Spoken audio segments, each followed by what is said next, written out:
जय श्री राम। आज से लगभग 8000 वर्ष पहले त्रेता युग में जब श्री राम के वानर सेना और रावण के राक्षसों के बीच भयंकर युद्ध चल रहा था, तब रावण हारने के कगार तक पहुंच चुका था। उसके तमाम प्रमुख योद्धा हनुमान, लक्ष्मण, अंगद, नल, नील और अन्य वानर व भालू वीरों के हाथों वीर गति को प्राप्त हो चुके थे। तब रावण समझ चुका था कि वानर सेना को हल्के में लेना उसकी सबसे बड़ी भूल थी।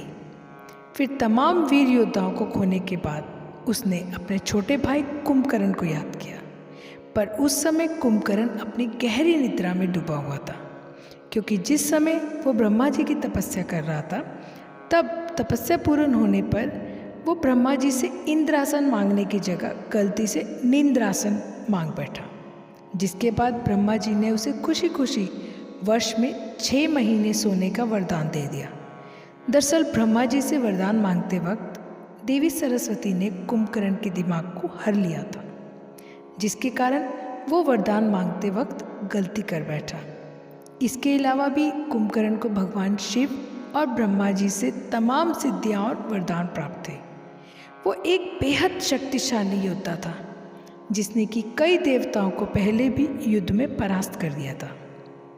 इसके बाद रावण के तमाम सैनिक लग गए कुंभकर्ण को भीच निद्रा में जगाने।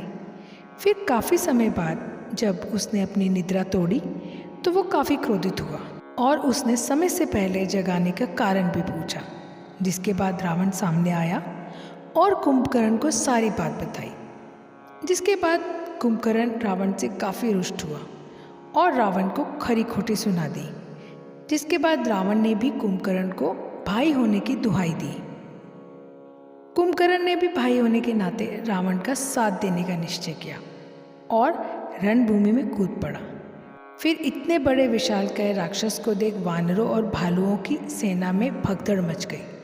कुंभकर्ण को आता देख सभी दुम दबाकर भागने लगे।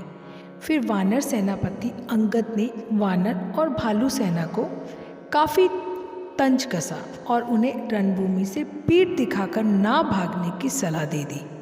जिसके बाद वानर व भालू सेना में काफ़ी उत्साह भर गया और वो कुंभकर्ण के सामने युद्ध के लिए खड़े हो गए।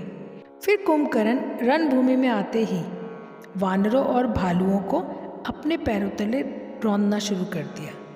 उन्हें बुरी तरह से मारने लगा। कितनों को तो उसने अपने हाथों में मसल कर रख दिया और कितनों को तो उसने अपने दांतों तले छपा लिया। फिर ये देख वानरों के राजा सुग्रीव समेत अंगद और तमाम प्रमुख वानर सैनिक जैसे नल, नील, मैदा इत्यादि कुंभकर्ण को कुछ खास क्षति ना पहुंचा सकी। कुंभकर्ण ने उन्हें एक ही झटके में काफ़ी दूर फेंक दिया। इसके बाद कुंभकर्ण वानर और भालुओं की सेना पर हंसने लगा और उन्हें कायर बताना शुरू कर दिया। जिसके बाद उसके सामने राक्षस राज यानी कि भालुओं के राजा जामवंत जी आ खड़े हुए और फिर उन्होंने हवा में उछालते हुए कुंभकर्ण के चेहरे पर सिर्फ एक मुक्का लगा दिया, जिससे कि कुंभकर्ण ज़मीन पर गिर पड़ा।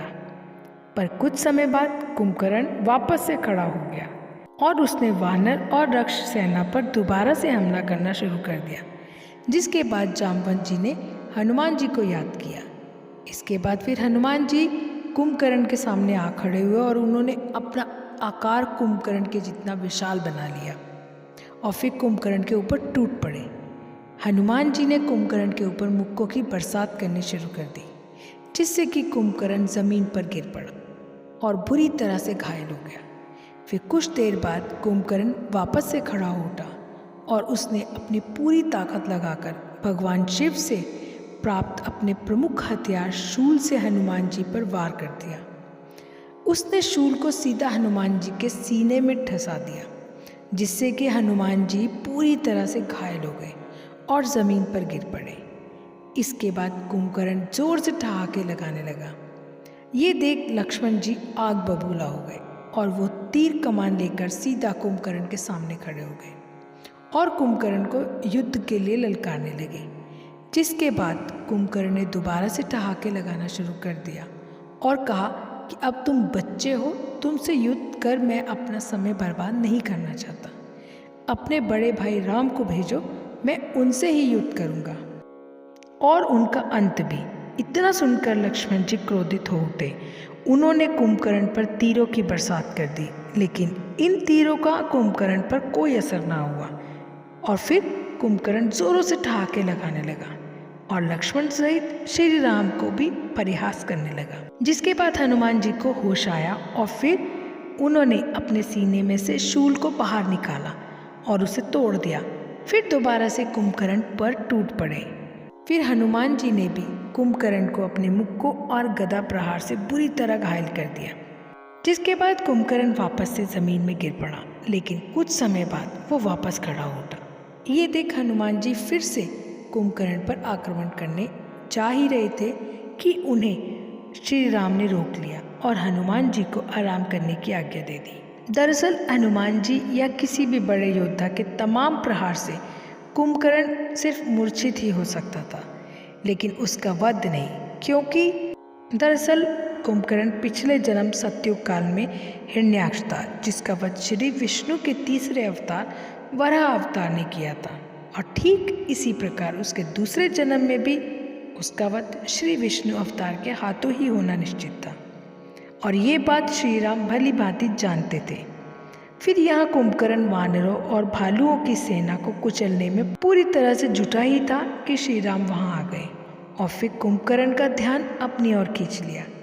श्री राम को सामने देख कुंभकर्ण ने सोचा कि अब युद्ध को लंबा खींचना सही नहीं होगा, सीधे राम का अंत कर युद्ध को विराम दे दिया जाए। और फिर वो श्री राम की तरफ तेजी से दौड़ने लगा। कुंभकर्ण को तेजी से सामने आता देख श्री राम ने सबसे पहले तो एक बेहद शक्तिशाली बाण से कुंभकर्ण के ऊपर एक बड़ा प्रहार कर उसे जमीन पर पटक दिया। इसके बाद श्री राम ने दूसरी शक्तिशाली बाण से उसके कवच को चकनाचूर कर दिया। फिर तीसरे बाण से उसकी एक भुजा को उसके शरीर से उखाड़ फेंका। जिसके बाद श्री राम ने अपने दो शक्तिशाली बाणों को एक साथ चलाकर कुंभकर्ण के दोनों पैरों को ही उखाड़ फेंका और अंत में कोदंड नाम बेहद शक्तिशाली बाण से श्री राम ने कुंभकर्ण का सिर धड़ से उखाड़ फेंका और इस प्रकार से कुंभकर्ण का अंत हुआ। वो वीर गति को प्राप्त हुआ। इसके बाद पूरे वानर और भालुओं की सेना में खुशहाली दौड़ पड़ी, क्योंकि उन्होंने एक बहुत बड़ी जीत जो हासिल की थी। तो ये था हनुमान जी के साथ कुंभकर्ण के युद्ध का पूरा इतिहास। वीडियो अच्छी लगी हो तो एक लाइक ज़रूर करें और साथ ही चैनल को सब्सक्राइब भी करें और कमेंट बॉक्स में ज़रूर लिखें जय श्री राम, जय हनुमान। और डिस्क्रिप्शन में मैंने कुछ लिंक दिए हैं, जो अगर आप कुछ भी मंदिर या कोई भी भक्ति से रिलेटेड कुछ भी आप परचेज़ करना चाहते हैं, कुछ भी आप खरीदना चाहते हैं, तो उस लिंक के थ्रू जाइए और वहाँ से आप खरीद सकते हैं। जय श्री राम, जय हनुमान।